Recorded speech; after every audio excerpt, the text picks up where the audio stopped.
All right, so I'm introducing myself to you? Yeah, to me. All right. So my name is K Goddess, K Mother Effing Goddess. I'm a Brooklyn chick anyhow, and I got here by winning a competition, 300 Unplugged X Hot 97. Who's next? 300 ENT. You see the trophy, ho, you talking to the breadwinner. The motivators of the culture. They not us. They can't do what we do. What about it? It just goes on and on and on. First off, I've been submitting my music to Hot 97's Who's Next. Like, I've been submitting my music before K Goddess even left a stamp in New York. And I just felt like I was getting overlooked so many times.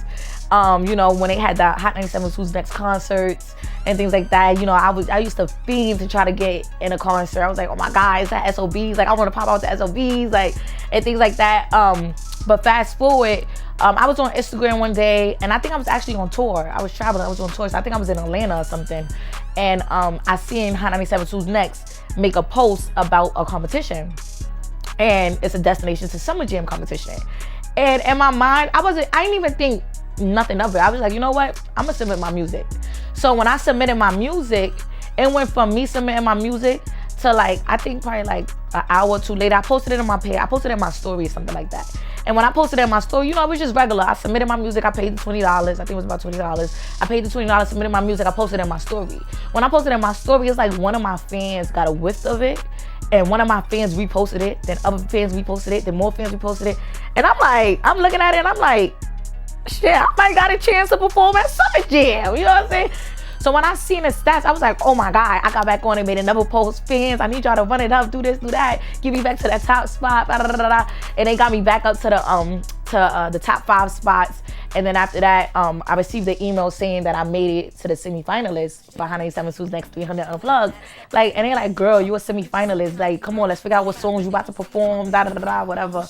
And I'm like, I end up calling my stylist, and I'm like, yo, I need 2 outfits. So I ain't gonna lie, I was nervous. I was calling my team. I'm like, yo, we gotta win. Send out more email blasts. We need more email blasts. My team sent out about 100 email blasts. My manager, Vihani, she like, Vihani, send another email blast. She like, I just sent one, send another one, and then send another one in another hour, and then send another one, and then send another one. Like, we gotta blow it up. Once I honestly got that platform, and I'm like, okay, I'm performing on a festival stage.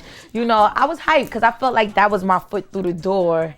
And then, boom, they canceled the festival stage. So it was like, your ass do not need to go home. You here, you need to fight through it, figure out how you gonna get on that stage the same way you figure out how you gonna get to the BET Awards and this, that, and this, that. So, you know, what I learned was life is gonna throw you lemons, and you gotta learn how to make Patron margaritas with it.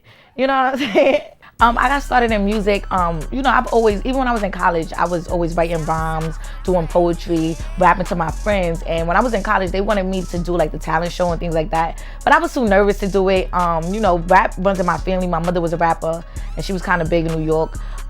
So fast forward, once I started working in a strip club, you know, that's the mecca of hip hop, like the clubs. So being that I was a bartender, and I always made sure, I don't know why, but for some reason I always made sure my bar was under the DJ booth. I always make sure I connected with the DJs. So I would have artists come to the club and pay me or buy extra bottles or spend a little extra money if they wanted me to get the DJ to spin their music. That helped me with my connections because that helped me to communicate with DJs.